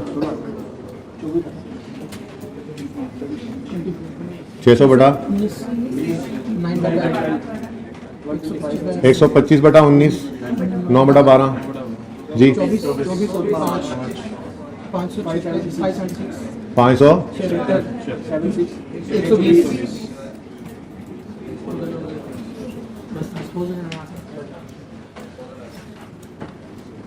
क्यूमुलेटेड डेप्रिसिएशन में 24, कैश कितना है? 400, और एसिड लेटेस्ट रीवैल्यूड अमाउंट 126 का। क्या मसला है इसमें? अगली चीज 120 का सरप्लस पड़ा है, retained earnings, sorry revenue surplus debit, retained earnings credit 100। आप कहोगे ये क्या हुआ भाई? ये ना नेट हो गया खुद ब खुद, आपको सोचने की जरूरत नहीं है। असल में एक्चुअल में आपको लॉस आया और कोई अनरियलाइज पड़ा था, वो गेन आ गया, तो नेट में इसका इम्पैक्ट निकल जाता है। इस एंट्री में आपने सोचना नहीं होता कि ये हुआ क्या है। भाई तुम दरम्यान में क्यों खड़े हो? जाने क्यों नहीं दे रहे हो? जाने नहीं दे रहे तो बाहर चले जाओ, उधर पीछे चले जाओ। चलो यहाँ से निकलो, फिर निकल जाओ यहाँ से, कोने पे चले जाओ, करने हो जाओ यार, गुजारा करो।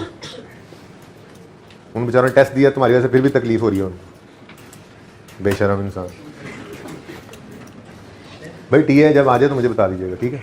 ओके, टीम में से कोई ऐसा बच्चा तो नहीं है जिसने टेस्ट नहीं दिया और बैठा हुआ? कल क्लास पढ़ी थी?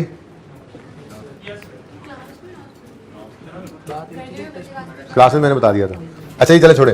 भाई मैं ये कह रहा हूं, आपने ये सोचना नहीं है कि ये गेन आया और फिर ये अनरियलाइज गेन है या क्या हुआ।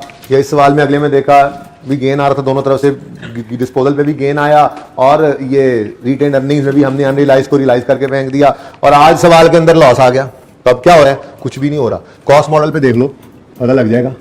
कॉस्ट हमने 500 इनकर की थी 31 दिसंबर 15 तक, ये 25 डेप्रीशिएट हुआ, यही हुआ था ना, 475 की बुक वैल्यू, फिर 30/9/16 डेप्रीसिएशन 500 बटा 20 स्ट्रेट लाइन, अगर कॉस्ट मॉडल चल रहा है 9 बटा 12 19, बुक वैल्यू 456 वाले एसिड के बदले में हमें कितना मिल रहा है? 4, तो बताओ 456 हमारे हिसाब से एक चीज की कीमत थी, 450 मिला, तो 6 का क्या आ रहा है? लॉस आ गया 600 का। तो ये भी नेट में वही हो रहा है कि आपको 126 का लॉस आज आ गया एक्चुअल में, और कुछ अनरियलाइज गेन पड़ा था, उसको आपने रियलाइज में शिफ्ट किया तो अल्टीमेटली ये गेन और ये लॉस नेट होके 606 का लॉस ही रह गया। लेकिन भाई आपने ये नहीं सोचना, सही है ये, बस सही है, प्रूव हो गया ना, लेकिन आप इसको सोचना नहीं है। आपकी बस इतनी सी बात ही ज़हन के अंदर होनी चाहिए कि डिस्पोजल के वक्त क्या करना है, एसेट अकाउंट में से रीवैल्यूड अमाउंट लेटेस्ट निकालनी है, अक्यूमुलेशन अकाउंट में से एक्यूमुलेशन निकालनी है, एसेट की डेट ऑफ लेटेस्ट रीवैल्यूएशन से डेट ऑफ सेल तक की कैश लिखना है, गेन लॉस निकाल लेना है, ठीक है। दूसरी एंट्री जितना सरप्लस पड़ा उसको उठा के ट्रांसफर कर देना है। अब आपकी बला से इधर लॉस है, इधर गेन है, इधर गेन है, इधर गेन है, आपको इसे क्या प्रूव करके देख लिया हमने, अल्टीमेटली हम सही पहुंच जाते हैं। तो जब प्रूव कर लिया तो पर्चे में प्रूव करने नहीं बैठ जाना, पर्चे में बस यही याद रखना है डिस्पोजल की एंट्री है और जितना सरप्लस पड़ा वो सारा उठा के ट्रांसफर कर देना है रिटेन्ड अर्निंग में। Is it clear? ओके, हाँ भाई अभी भी मौका है, बता दो। पीछे जाओ, पीछे जाओ, कैमरे से पीछे चले जाओ आप, व्हाइट कपड़ों वाले अभी खड़े हुए हैं ना, ये बच्चा पहले नहीं खड़ा था, जाओ। आप लोगों ने क्लास से बाहर जाना है बेटा, खड़े नहीं हो ना आप लोगों ने, आप लोगों की सीट बदलनी पड़ेगी, फीमेल स्टूडेंट्स को पीछे बिठाना पड़ेगा, तो उसके बाद ऑनवर्ड्स आप भी खड़े हुआ करेंगे, या फिर क्लास से बाहर चले जाएं, आप लोगों को ऑप्शन है। हाँ भाई,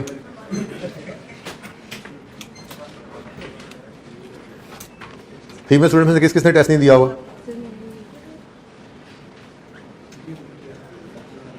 हाथ खड़ा करें, निकाल दूं क्लास से बाहर आप लोगों को। ये मेरी तरफ से बेटा फीमेल स्टूडेंट्स को आखिरी वार्निंग है, आखिरी वार्निंग है, ठीक है। इतनी ही इज्जत मैं अब कर सकता हूं कि मैं आज आप लोगों को यहां पे क्लास में बिठा रहा हूं, निकाल नहीं रहा क्लास से। नेक्स्ट टेस्ट में आप लोगों ने टेस्ट नहीं दिया तो आपको क्लास से मैं निकाल दूंगा बाहर।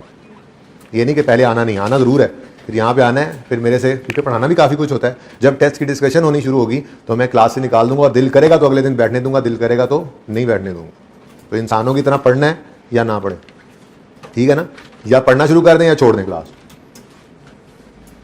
कहीं ऐसी जगह चले जाएं जहाँ पे वेब स्किल कर सकें आप। और आप लोग, क्या तकलीफ थी आप लोगों को, क्यों टेस्ट दिया हैं? आए नहीं थे, ये लॉजिक है क्या? एक हफ्ते बाद आए हो, तुम्हें तो बेंच पे खड़ा करना चाहिए।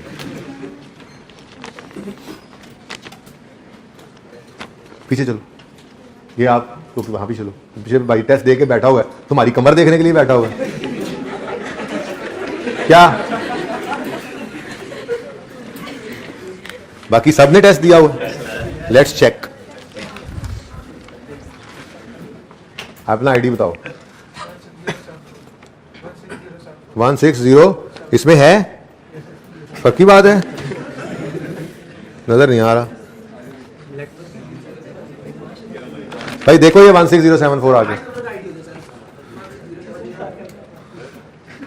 इसमें नाम क्या है? जुनेद इकबाल का नाम देखो, चले जाओ पीछे, चलो पीछे चलो, पीछे चलो। ये है वैसे ही बच्चा, सही कह रहा है। नहीं सही बात है, मुझे पता लग रहा है जी बेटा। क्या आएगा सवाल करना तो देख लेंगे, फिलहाल तो नहीं ना है। अच्छा, अब नया काम करने की बजाय ना टेस्ट को ही डिस्कस कर लेते हैं।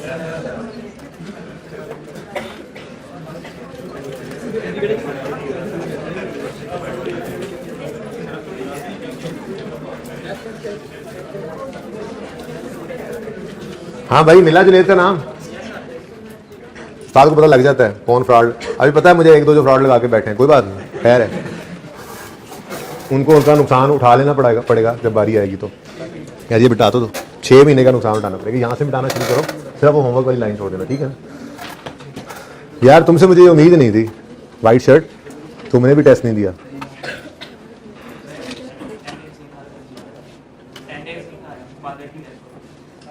बैठ जाओ आगे।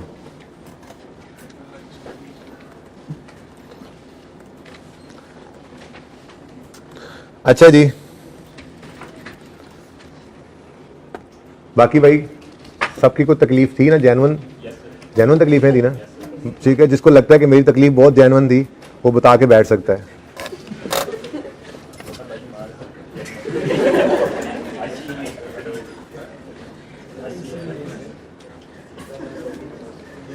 अच्छा जी, प्लीज बस बस बस बस ये सुन लें।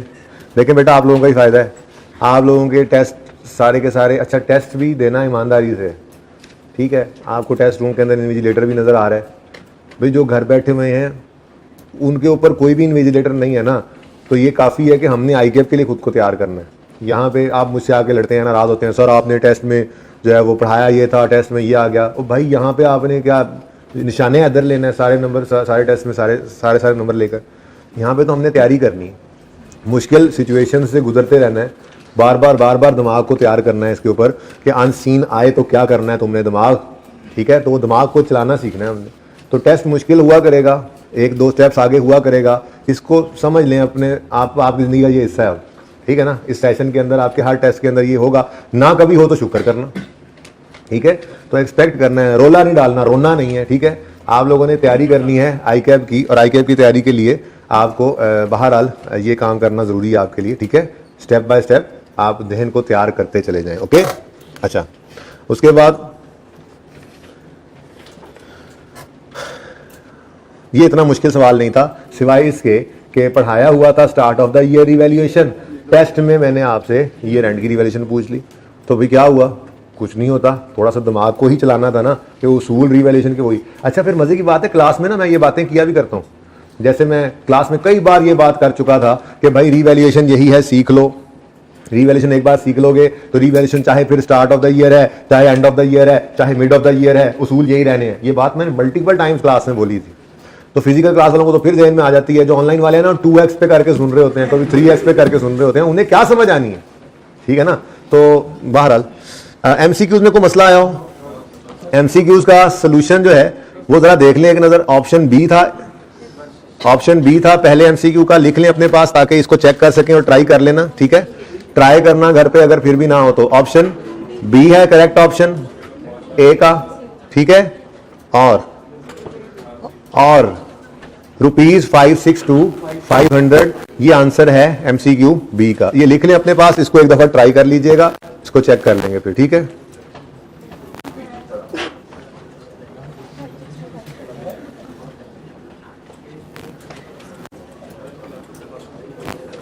ओके, तो फिर भी अगर ये आंसर ना मैच करे तो फिर आपके साथ मैं कल ये डिस्कस कर लूंगा, ठीक है। बातें मत करें, बातें करने का बोला है किसी को?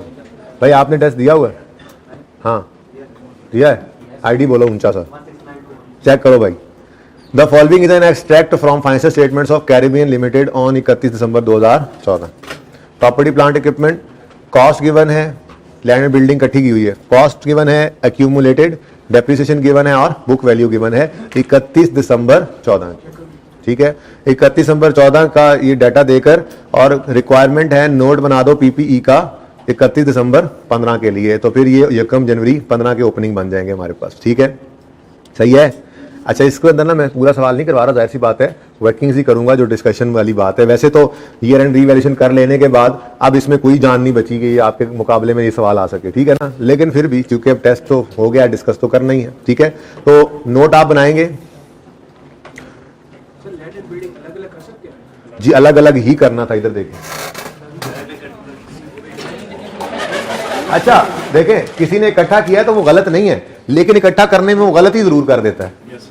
मेरी बात पे गौर करें, गलत नहीं है वो कि पर्चे में नंबर ना मिले, लेकिन अगर इकट्ठा करते हैं तो आप जरूर गलत कर देते हैं उसको, ठीक है। तो मैंने इसीलिए आपको मशवरा दिया था कि लैंड एंड बिल्डिंग चाहे इकट्ठा भी लिख दे। जिस दिन मैंने फैम वाला सवाल करवाया था ना, मैंने कहा था भाई इधर तो उसने लिख ही अलग दिया, मुझे अपने अल्फाज भी याद है, ठीक है। किसी और को याद हो तो अल्लाह करे वो मेरी गवाही दे दे।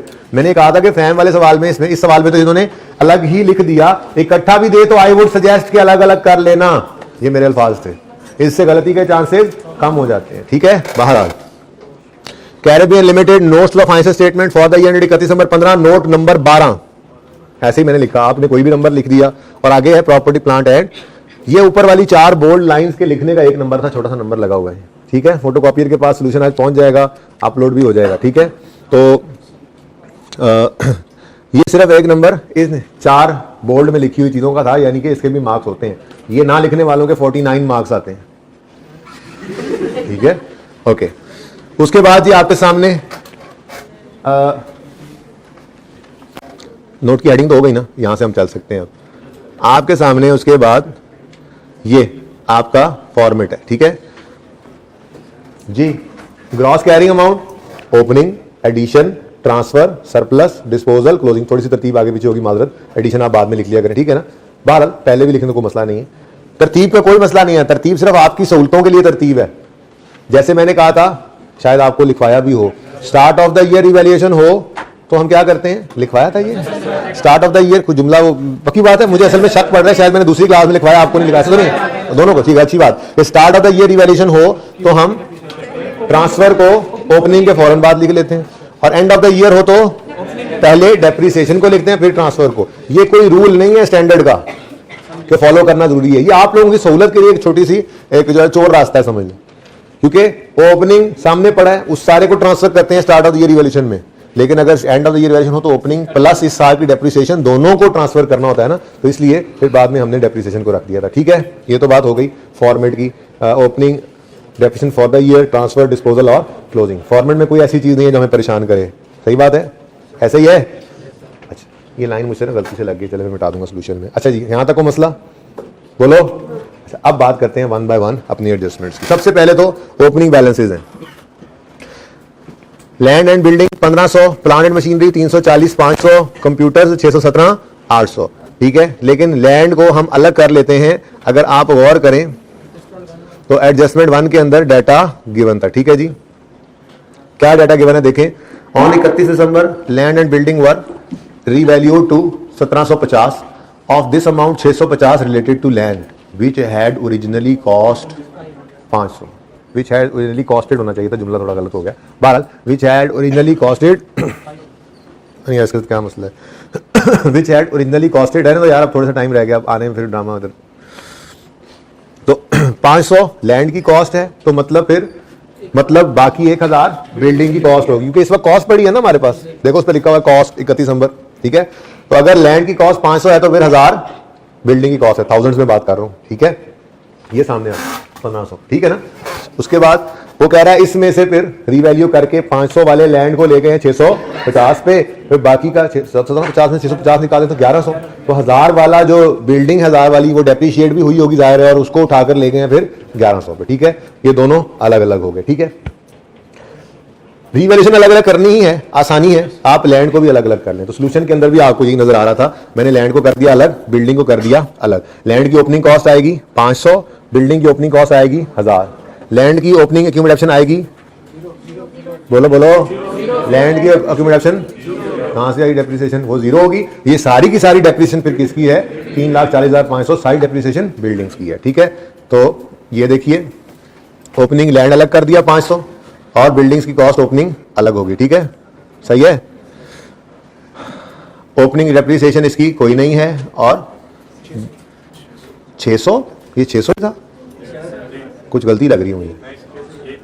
अच्छा वो प्लांट एंड मशीनरी को पढ़ रहा था, उसकी डेप्रिसिएशन क्या रहा था, सॉरी जी, 600 ही है एक्यूमुलेटेड डेप्रिसिएशन, और सारी की सारी किसकी है, बिल्डिंग्स की। ठीक है जी, सही है। ये हमारे पास देखो ना, सिर्फ ओपनिंग बैलेंसेस ही लिखते ही कितने नंबर आ चुके हैं, 0.5, 0.5 और 0.5, 1.5 नंबर आ गए। तो अकाउंटिंग में नंबर लेना मुश्किल नहीं है, मसला यह है कि आपको ये ही नहीं पता नोट कैसे बनता है।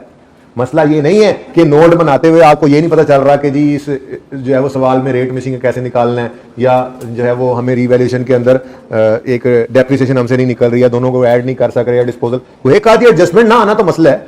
मसला नहीं है, मसला ये है कि नोट ही नहीं बनाना आता। जिसको नोट बनाना आता है वो नोट बनाएगा पर्चे में, काफी सारे नंबर उसके अंदर। तो आपको ये टेस्ट एक स्टेप आगे देने का मकसद ही क्या है कि जिन्होंने शोर नहीं मचाया, रोला नहीं डाला, रोना नहीं शुरू किया, बल्कि आ गया टेस्ट यार बस अब इसके साथ हमने जो करना है वो करना है, उन्होंने हिम्मत की और उन्होंने टाइम लगाया उसके ऊपर, उनको आज ये कॉन्फिडेंस मिलेगा कि हमें नहीं पर समझ आ रही थी तो हमने हाथ पांव मारे तो पासिंग मार्क्स हम लेके इससे निकल गए। तो फिर पर्चे के लिए आप तैयार तो हो गए ना। अब पर्चे में सारे सवाल ऐसे नहीं होते, आसान भी होते हैं, मुश्किल भी होते हैं, बहुत मुश्किल भी होते हैं। हम बहुत मुश्किल की तैयारी कर लेते हैं, आसान भी साथ तैयार हो जाते हैं। फिर हर सवाल आपको ऐसा नहीं होगा कि पूरा आता हो, बल्कि मैं तो यूं कहूंगा पर्चे में शायद ही कोई ऐसा सवाल हो जो आपको बिल्कुल पूरा आता हो। तो हर सवाल 70-80% आता होगा, उसकी तैयारी कर रहे हैं। ये सवाल में रुकना नहीं है, जो आता है जितना आता है वो करना है। ठीक है, अभी आपने कुछ भी नहीं किया है और आपको 1.5 नंबर मिल चुके हैं। जिन्होंने लैंड बिल्डिंग इकट्ठा बनाया होगा उन्होंने ऊपर 1500 लिखा होगा, नीचे 600 लिखा होगा, ठीक है, उनको भी 1.5 नंबर मिलेगा इसका। लेकिन आई वुड सजेस्ट, मैंने तो पहले दिन से ही कह रहा हूं कि लैंड और बिल्डिंग अलग हो सके तो करो, आसानी हो जाती है। सर अगर पोस्ट अलग से ना दी गई तो फिर नहीं हो सकते ना बेटा, तो बेटा फिर मजबूरी होगी, ऐसा करेगा नहीं साहब। ठीक है, ऐसा करेगा नहीं। अगर ऐसा है तो फिर मजबूरन जितनी डेप्रिसिएशन है हमें अज्यूम करना पड़ेगा कि ये सारी अमाउंट ही डेप्रिशिएबल है। फिर तो वो ऐसी कभी सिचुएशन आने नहीं लगी, बच्चे नहीं, हम बड़े हो गए हैं, सवाल वाले बनाने वाला भी बड़ा हो चुका है अब, तो क्लियरली बातें बताएगा, ठीक है ना। नहीं बताएगा तो फिर वो गड़बड़ है सवाल की, तो गड़बड़ आने दो, फिर देखेंगे।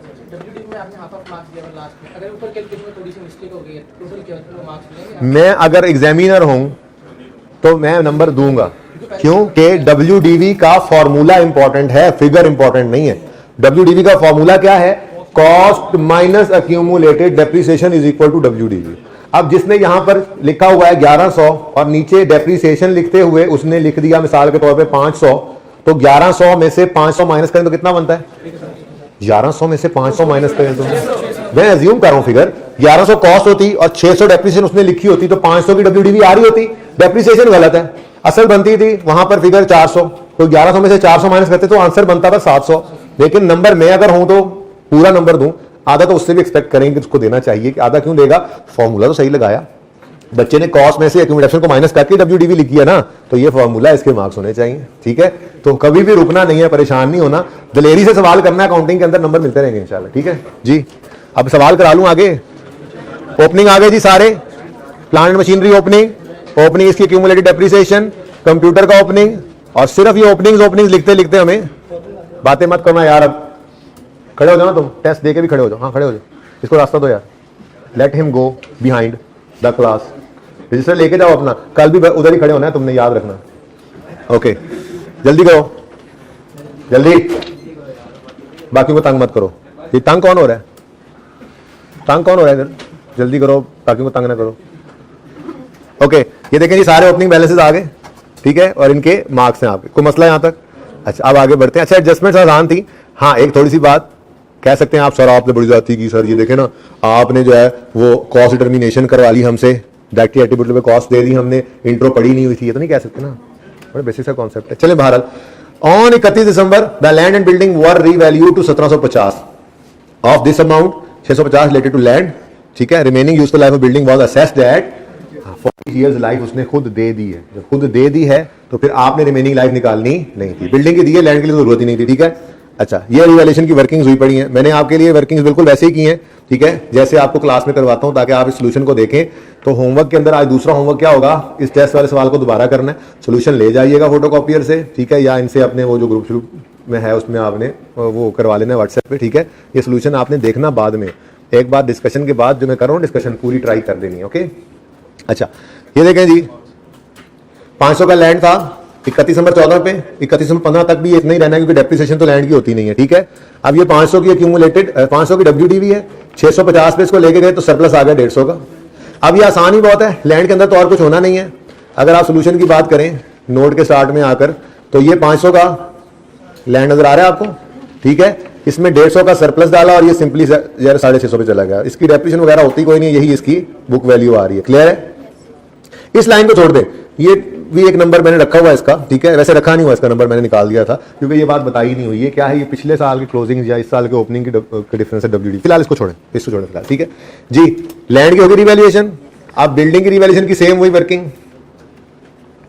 सिंपल सी वर्किंग है। 400 अगर 1000 में से 1000 कॉस्ट थी, ये समझ आता है, 1500 टोटल कॉस्ट पड़ी थी ना सवाल में, 1500 में से सवाल ने कहा कि 500 लैंड है तो बाकी बिल्डिंग है, बिल्डिंग 1000 और उसकी 600 डेप्रिसिएशन, तो बुक वैल्यू कितनी आ गई 400। 380 पे इसको लेके चले गए ईयर एंड तक, मजीद 20 रुपए डेप्रिशिएट करके इस साल की डेप्रिसिएशन, ठीक है, और फिर इसको उठाकर ले गए 1100 पे, तो 720 का क्या आ गया हमें, रिवैल्यूएशन सरप्लस। यहां तक कोई मसला नहीं है, मसला ठीक है। अब जी बिल्डिंग में आए, देखो ध्यान से देखो सारे बच्चे, 600 की एक्यूमुलेशन स्टार्ट में पड़ी थी, बोलो साल के शुरू में कितनी डेप्रिसिएशन पड़ी थी 600, 6 लाख, ठीक है। अब ये 600 की डेप्रिसिएशन ट्रांसफर नहीं करनी, ये तो थी 1 जनवरी 2015 की, सही है, और हमें ये रिवैल्यूएशन करनी पड़ रही है 31 दिसंबर 15 पे, तो पहले 31 दिसंबर 15 तक लेकर तो जाओ इस एसेट को, तो जब 31 दिसंबर 15 पर लेकर गए तो इस साल की डेप्रिसिएशन भी 20 रुपए की चार्ज हो गई, हुई चार्ज। अब एक्यूमुलेटेड डेप्रिसिएशन अकाउंट के अंदर कितनी डेप्रिसिएशन एक्यूमुलेट हो चुकी है, ओपनिंग 6 और ये 20, 620, तो ये सारा 620 ट्रांसफर किया accumulated depreciation debit asset credit. कितने बच्चों ने ये सही कर लिया था, वेरी गुड यार, 10 बच्चे हैं 15 तकरीबन, बड़ी बात, ठीक है जी। उसके बाद ये सरप्लस हमने रिकॉर्ड कर लिया। अब ये एंड पे कोई डेप्रिसिएशन नहीं करने बैठ जाना दोबारा, ये रिवैल्यूड अमाउंट आ गई और डेप्रिसिएशन कोई नहीं आ रही। ये कल मैंने क्लास में जाते जाते बताया भी था, ईयर एंड रिवैल्यूएशन हो तो अक्यूमुलेशन का बैलेंस जिस साल में रिवैल्यूएशन हुई होती है उस साल में जीरो होता है, क्योंकि उस साल के आखिर तो सारी डेप्शन ट्रांसफर हो जाती है। ठीक हो गया। उसके बाद आगे तो कुछ था नहीं, यहां तक को मसला। रिवैल्यूएशन ही सबसे मुश्किल होती है। अब रिवैल्यूएशन के साथ मैंने कहा था कितने सब नोट्स बनने हैं, 3। अच्छा, ये मुफ्त नंबर, एक नंबर इसका भी था, मेजरमेंट बेसिस, डेप्शन मेथड और रेट या लाइव। कोई मसला इसमें? तो ये तो मुफ्त नंबर है। ठीक है, model revaluation, revaluation cost, डेप्शन method, land का होता नहीं है, स्ट्रेट लाइन। कितने बच्चे ये भूल गए लिखना? भूल गए 1 2 3। हाँ, एक नंबर मुफ्त का गया है। कितने बच्चों ने ये लिख लिया था? कुछ समझ नहीं आ रही, ये लिख दिया था नोट में। यार कमाल बच्चे हैं, पास होने वाले हैं, ऐसे ही फनकार पास होते हैं। ठीक है, कुछ समझ नहीं आ रही, ये लिख लिया। ठीक है, नंबर लिए ना। ठीक है, ओके नेक्स्ट। सुनो, कौन से 3 सब नोट्स कहे थे? पहला अंग्रेजी, land building was revalued by फलां। ठीक है। दूसरा, had there been no revaluation. तीसरा, रिवैल्यू सरप्लस की मूवमेंट। मैंने 0.5 मार्क इसका तो रख दिया, land and building have been revalued during 2015। इससे ज्यादा लिखा ही कुछ नहीं हुआ था, लिख दिया ये। अगलों के मैंने मार्क्स नहीं रखे, लेकिन आप लोगों के लिए इस नोट को बना दिया।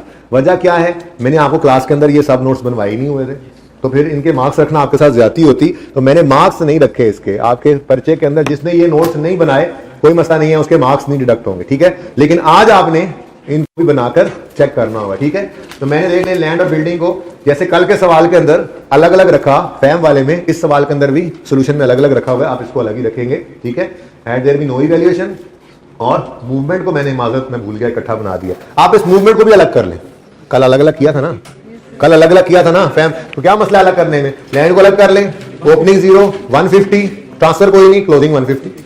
बिल्डिंग में आए तो ओपनिंग 0 और रोज ड्यूरिंग द ईयर, बाकी का ट्रांसफर ईयर एंड पे कुछ होगा नहीं हो रहा, वो भी नहीं हो रहा क्योंकि ईयर एंड रिवैल्यूएशन। ठीक है, और क्लोजिंग तो अलग कर लेना। ठीक है, अलग कर लेना, इकट्ठा कर सको मैंने तो कर लिया करो, लेकिन अलग करना बेहतर होता है। ठीक है, okay.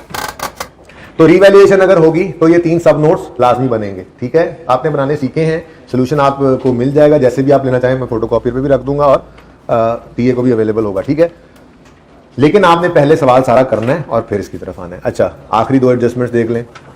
Machine which had cost 80 and had accumulation of 57 at the start of year was sold for 25 in the first week of the year. सब कुछ रेडीली अवेलेबल। मशीन बिकी है, उसकी कॉस्ट गिवन है भाई, मशीन तो कॉस्ट मॉडल रही है ना, एसेट अकाउंट में से उसकी कॉस्ट निकल जानी थी 80। देखो इसकी बात हो रही है, डायरेक्टली गिवन थी, सारी फिगर्स गिवन थी। ये देखें 80,000 की कॉस्ट एसेट अकाउंट में से निकल गई। अगली बात, उसकी एक्यूमुलेटेड डेप्शन भी गिवन है, कितनी? 57 है जी, इसकी एक्यूमुलेशन 57 है। ठीक है, ये 57 की डेप्शन कह रहा है जी स्टार्ट ऑफ द ईयर तक है, और साथ ही कह रहा है पहले वीक में ही वो बेच भी दी है, तो मतलब डिस्पोजल के दिन तक की एक्यूमुलेशन भी गिवन थी। आपने कुछ नहीं करना था, आपने ये मुफ्त के नंबर बटोरने थे। 57 की डेप्रिसिएशन एक्यूमुलेटेड जो है वो यहां से माइनस हो। ठीक हो गया। उसके बाद अगली एडजस्टमेंट में कहता है एक नई मशीन हमने खरीदी है। भाई डिस्पोजल खत्म हो गया, गेन लॉस हमने नहीं निकालना था नोट में, कैश आया। ठीक है, हम क्या करें? गेन लॉस में हमने क्या करना है? बस नोट के अंदर तो यही 2 स्टेप्स थे, कर दिए, काम ही खत्म। ठीक है, नेक्स्ट में कहता है एक नई मशीन हमने खरीद ली। ओ सॉरी, एक नई मशीन हमने खरीद ली है जी। ठीक है, और इसके अंदर क्या कुछ है? ये एक सारी कॉस्ट है। अब वो कहता है जी इस 20,000 में शामिल है ये 3,000 का रिफंडेबल टैक्स, रिक्लेमेबल, एडजस्टेबल, रिफंडेबल। ये तो गलत है, माइनस करना है। ठीक है, और ट्रेड डिस्काउंट भी उसमें से, यानी कि 20,000 में से 3,000 भी माइनस करना है, और फिर बाद में क्योंकि वो कह रहा है इसमें डिस्काउंट माइनस नहीं हुआ तो ये आ गया 16,000। डिलीवरी कॉस्ट को ऐड करोगे, इंस्टॉलेशन को ऐड करोगे, और इस 300 को इग्नोर करना है। बोरिंग कॉस्ट पढ़ाऊंगा अभी आगे, स्टैंडर्ड आ रहा है। ठीक है, बहरहाल ये 14,000 जमा 500 जमा 700 नहीं 14 नहीं बना था, सॉरी 16,000, यानी कि 20,000 में 3 गया और 1 गया तो बच गया 16,000। 16,000 में 500 और 700 जमा होना था। ठीक है, अच्छा 1000 माइनस करेंगे। सर क्यों? वो तो उन्होंने इंक्लूड नहीं है इसमें, क्योंकि बाकी तो प्लस कर दो। डिस्काउंट इसमें से माइनस नहीं हुआ, डिस्काउंट को तो माइनस करेंगे ना। एक चीज ऐसी पड़ी है जो होनी नहीं चाहिए थी, वो निकाल दी। अब सुन जाओ यार, सुन जाओ। अब डिस्काउंट जो है वो इसमें से माइनस नहीं हुआ, ट्रेड डिस्काउंट है, माइनस करना चाहिए तो करेंगे ना। तो बाकी वो उसमें ऐड है अलग से, कौन से? जो डिलीवरी कॉस्ट और नहीं ना, कोई नहीं ऐड है, सब कुछ सिर्फ परचेज प्राइस के अंदर 3000 रिक्लेमेबल टैक्स शामिल है बस, ठीक है। ट्रेड डिस्काउंट में से माइनस नहीं हुआ वो माइनस कर देंगे, डिलीवरी कॉस्ट वगैरह ऐड नहीं हुआ ऐड कर देंगे, ठीक है। हाँ डिस्काउंट चूंकि 3000 इसमें गलत शामिल है तो वो माइनस, वो अलग बात है, वो माइनस करना है, ठीक है जी, क्योंकि ये रिफंडेबल टैक्स है, हम एसिड कॉस्ट का पार्ट ही बनाते हैं, ठीक है। ये जी एडिशन 17250 पे कैसे आया, ये छोटी सी वर्किंग आपके लिए की हुई है। यहाँ पे 16000 निकला है जी, 20000 में से ये 4000 माइनस करके 16000 में ये 500 और 750 जी, कैलकुलेटर पे कर ली कोई बात नहीं। ये जिसने डायरेक्ट लिख दिया ये 0.5 मार्क्स प्लस यहां पे लिखने के 0.5 मार्क्स, उसको यहां पे एक नंबर इकट्ठा मिल जाएगा। लेकिन आई वुड सजेस्ट, बल्कि आई वुड स्ट्रांगली रिकमेंड, अगर ऐसा मामला हो तो आप छोटी सी वर्किंग कर दिया करें, एटलीस्ट ब्रैकेट में ही शो कर दें, ताकि आपकी दो में से, आप देखें ना किसी ने अगर टैक्स माइनस नहीं किया तो पड़ा हुआ है, किया बाकी चीजें सही ऐड की हुई है तो अपने नंबर तो मिले, ठीक है, तो लिख लिया। ओके, उसके बाद क्या है, उसके बाद कुछ भी नहीं है, मेथड ऑफ डेप्रिसिएशन कंप्यूटर पे चेंज हो गया, तो कोई मसला नहीं, हमारे पास ओपनिंग बुक वैल्यू मौजूद है। ड्यूरिंग द ईयर भी हम start of the year resume करते हैं, इस साल की डिडक्शन के लिए हम रिड्यूसिंग बैलेंस मेथड लगा देंगे, मसला कोई नहीं है, ठीक है। नई चीज क्या करेंगे हम, आप घर से ट्राई करके आएंगे, नई चीज है चेंज इन एस्टीमेट का नोट। चेंज इन एस्टीमेट का भी एक नोट बनता है, यानी कि सब नोट 2 में 1 लगानी है, उसमें ये क्या लिखा हुआ है, कैसे लिखा हुआ है, ये कल डिस्कस करूंगा, कोशिश करिएगा ट्राई करने की। ये क्वेश्चन का सलूशन मौजूद है, क्वेश्चन आसान सा ही था, आपको मैं पढ़ाया इसके बाद आपको आइडिया हो गया होगा, ठीक है। तो इंशाल्लाह कल इसके ऊपर जो क्वेश्चंस होंगे मैं उनको आपको बताते हुए बात को आगे बढ़ाएंगे हम इंशाल्लाह। कल तक के लिए अल्लाह हाफ़िज़।